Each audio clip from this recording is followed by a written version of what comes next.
Hi everyone.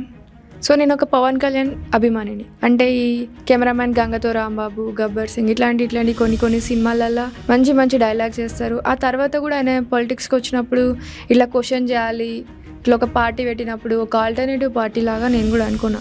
కానీ ఆయన ఏదైతే సిద్ధాంతాలకు ముందు కట్టుబడి ఉన్నాడో ఆ తర్వాత వాటినే స్విచ్ అవ్వడము చాలా బాధ అనిపించింది నాకైతే. అంటే నేను అబ్జర్వ్ చేస్తున్నా కదా, పొలిటికల్ అవేర్నెస్ వచ్చిన తర్వాత అంటే ఒకసారి ఇట్లా కమ్యూనిజం అని, ఇంకొకసారి ఇంకొకటి అని, సో ఏథిజం అని, మళ్ళీ హిందూయిజము ఇవన్నీ గురించి మాట్లాడినాడు.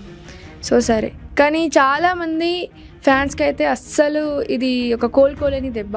సో కొంతమంది ఆ అగ్రెషన్ని బయటకు తీసినారు, ఇప్పుడు రావణ్ లాంటి వాళ్ళు. అండ్ ఇక్కడ మనం చూసుకున్నట్టయితే సారే ఇట్లా ఫ్రీడమ్ ఆఫ్ స్పీచ్కి కొన్ని అడ్డంకులు ఉంటాయి అన్నప్పుడు సార్ కూడా తను స్టార్ట్ చేయకముందు ఇట్లాంటి మాటలు మాట్లాడినారు. మనం చాలా రీల్స్లలో చూడొచ్చు, బిఫోర్ నౌ అని చెప్పేసి.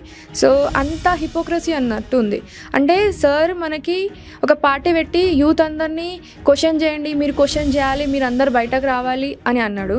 సో అదే మేము కావచ్చు, ఇంకా తోటి కంటెంట్ క్రియేటర్స్ కావచ్చు, ఇంకెవరైనా కూడా చేస్తున్నప్పుడు సార్ మాత్రం తీసుకోలేకపోతున్నాడు. ఇది చెప్పడానికి ఈజీగానే ఉంటుంది, ఎవరైనా కూడా ఒక దగ్గర కూర్చొని మనం క్వశ్చన్ చేయాలని చెప్పేసి. వెన్ నువ్వు ఖచ్చితంగా క్వశ్చన్ చేస్తున్నప్పుడు నీకు బ్యాడ్ కమెంట్స్ కావచ్చు, పబ్లిక్ డెత్ థ్రెట్స్ కావచ్చు, రేప్ కేసు కావచ్చు, మార్ఫింగ్ కావచ్చు, యాజ్ అ ఉమెన్ ఇవన్నీ నేను కూడా ఎదుర్కొంటున్నా. ఇప్పుడు ఈ ప్రశ్న రావని చూసిన తర్వాత నెక్స్ట్ ఎవరైనా క్వశ్చన్ చేయడానికి ముందుకు వస్తారా?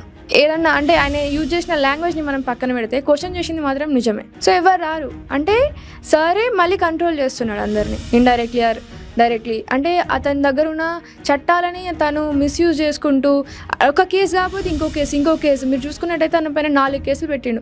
ఇట్లాంటివి అన్నీ అవుతున్నప్పుడు సిస్టమ్ ఎంత ఖరాబ్ అవుతున్నా కూడా ఒక లే మ్యాన్ ఎందుకని చెప్పేసి గవర్నమెంట్ని క్వశ్చన్ అడుగుతాడు. ఏమన్నా అంటే మళ్ళీ నాకు ఈ కేసులు ఇవి అవి అని చెప్పేసి అంత టైం వేస్ట్ చేసుకోవడానికి ఎవ్వరు లేదు. ఎందుకంటే మనం ఉన్నదే పావర్టీలో, దరిద్రంలో ఉన్నాం. ఒక్కరోజు పనికి పోకపోతే మనకి ఏం పొట్ట గడవదు. ఒకరోజు పనికి పోకపోతే అసలు ఏం చేయలేకపోతాం, జాబ్ పోతుంది అని చెప్పేసి. ఇట్లాంటి ఉన్న కండిషన్లో యూత్ ఎందుకు ఇంకా ఇట్లా స్టేట్ ఇంత సప్రెస్ చేస్తున్నప్పుడు ఎందుకు వచ్చి బయటకు మాట్లాడతారు? ఇంత భయం పెట్టిన తర్వాత ఇంకా డిక్టేటర్షిప్లకే పోతుంది కదా. And really I thought Pawan Kalyan వచ్చినాక ఇంకా చాలామంది లీడర్స్ని చూసి ఏదో అవుతుంది కావచ్చు అనుకున్నాం. బట్ ఇంకా వాళ్ళు ఈ సప్రెషన్కి వాళ్ళు సపోర్ట్ చేస్తున్నారు అంటే నేను అస్సలు నమ్మలేకపోతున్నా as a fan of Pawan Kalyan.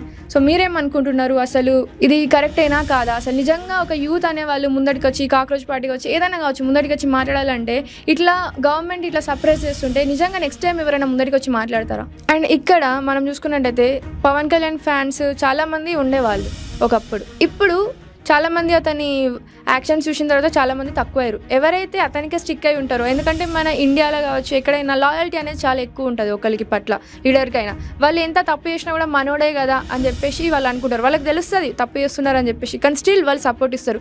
అట్లా సపోర్ట్ ఇచ్చే వాళ్ళు ఎంత వాళ్ళ బ్రెయిన్ని వాళ్ళే మ్యానిపులేట్ చేసుకుంటారంటే మన అన్న కోసం ప్రాణాలను ఇద్దాం, ఎవరి కోసం ప్రాణాలను తీద్దాం అన్న లెవెల్ దాకా బ్రెయిన్ వాష్ చేసుకుంటారు. వాళ్ళకి ఎవరు చేయక్కర్లేదు. సో వాళ్ళు ఇంకా కమెంట్ సెక్షన్లోకి వచ్చి డెత్ థ్రెట్స్ ఇవ్వడాలు, మా అన్ననే ఇట్లా అంటావా అట్లా అంటావా అని చెప్పేసి. వాళ్ళకి సామాజిక స్పృహ ఉండే స్టార్టింగ్లో అతన్ని సపోర్ట్ చేసినారు, కానీ తర్వాత అదే ఫ్లిప్ అయినాక వాళ్ళు దాన్ని డైజెస్ట్ చేసుకోలేకపోయినా వాళ్ళు ఇట్లనే చేస్తున్నారు. ఇప్పుడు మన రావణ్కి చూసుకుంటే ఎంత దాడులు చేద్దామని చెప్పేసి కూడా చూస్తున్నారు. సో ఫ్యాన్స్ కూడా అట్లనే తయారైపోతున్నారు. అంటే ఆయన ఎక్కడ పోయినా స్పీచ్ల దగ్గర అగ్రెషన్గా మాట్లాడతాడు. సో అతని ఫ్యాన్స్ కూడా అట్లనే అగ్రెసివ్గా ఉంటారు.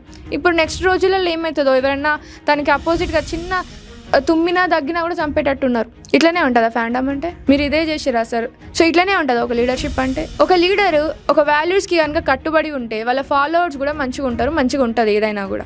సో పవన్ కళ్యాణ్ స్టార్టింగ్ నుంచి అతనికి ఉన్న వాల్యూస్కి కట్టుబడి ఉంటే ఈరోజు రావని అట్లా మాట్లాడుతూ ఉండేటోడు కాదు. ఈరోజు ఇంకా వేరే ఫ్యాన్స్ అట్లా ఏం చేసేవాళ్ళు కాదు. సో లీడర్ అనేది గుర్తుపెట్టుకోవాల్సింది ఏంటంటే వాళ్ళ వాల్యూస్కి కట్టుబడి ఉండడం. ఫస్ట్ అది నేర్చుకోండి మీరు. ఒక రోజు ఒకటని ఇంకో రోజు ఇంకోటి అంటే మీ లెక్క అందరం మారం సార్. మేము వీ హ్యావ్ అవర్ వాల్యూస్.